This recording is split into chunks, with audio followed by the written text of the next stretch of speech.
வணக்கம் ஃப்ரெண்ட்ஸ். இன்றைக்கி மகாபாரதத்தில் என்ன ஹெட்டிங்னா யயாதின்னு ஒரு ராஜா பற்றி பார்க்க போகிறோம்.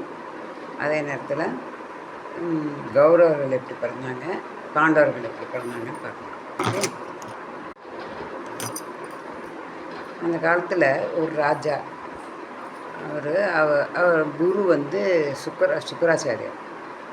அப்போ அந்த ராஜாவோட பொண்ணு பேர் சர்மிஷ்டை, அந்த குருவோட பொண்ணு பேர் தேவயானி. சரியா? இப்போ இவங்க 2 பேரும் ஃப்ரெண்ட்ஸாக இருக்காங்க. இருக்கும்போது என்ன ஆகுதுன்னா, ஒரு இடத்துல போய் குளிக்க போகிறாங்க. குளிக்க போகும்போது அங்கே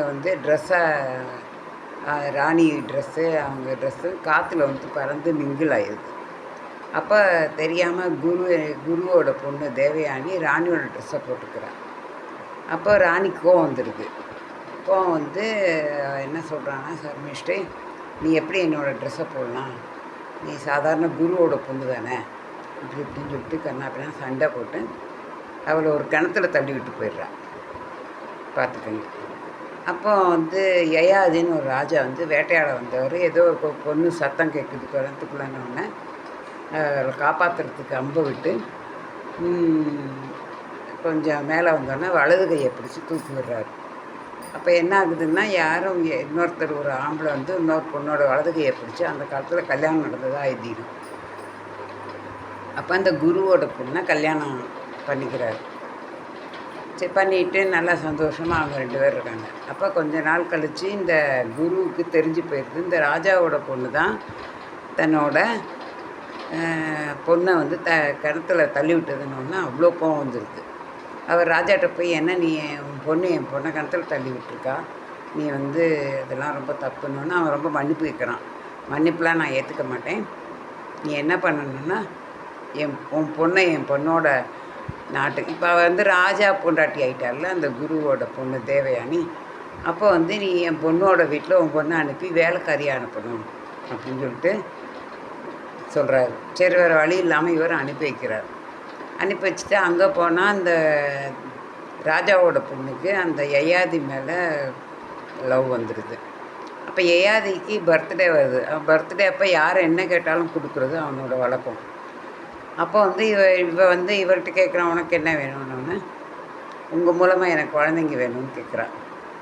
அப்புறம் என்ன ஆகுது, அப்படியே சரி கந்தர்வ கல்யாணம் அதாவது நடக்குது.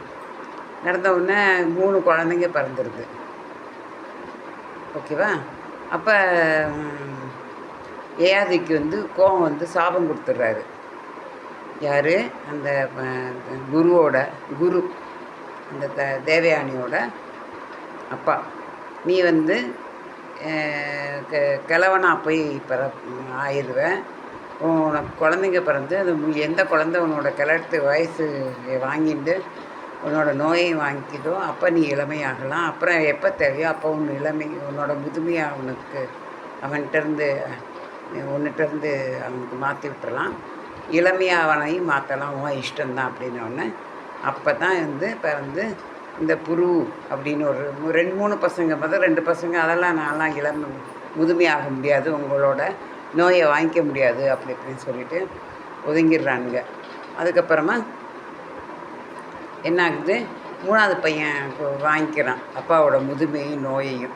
ரொம்ப வருஷமாக சந்தோஷமாக இருந்துட்டு அப்புறம் திருப்பி அந்த பையனுக்கு தன்னோட இளமையை கொடுத்துட்டு பழையபடி முதுமை ஆயிடுறாரு.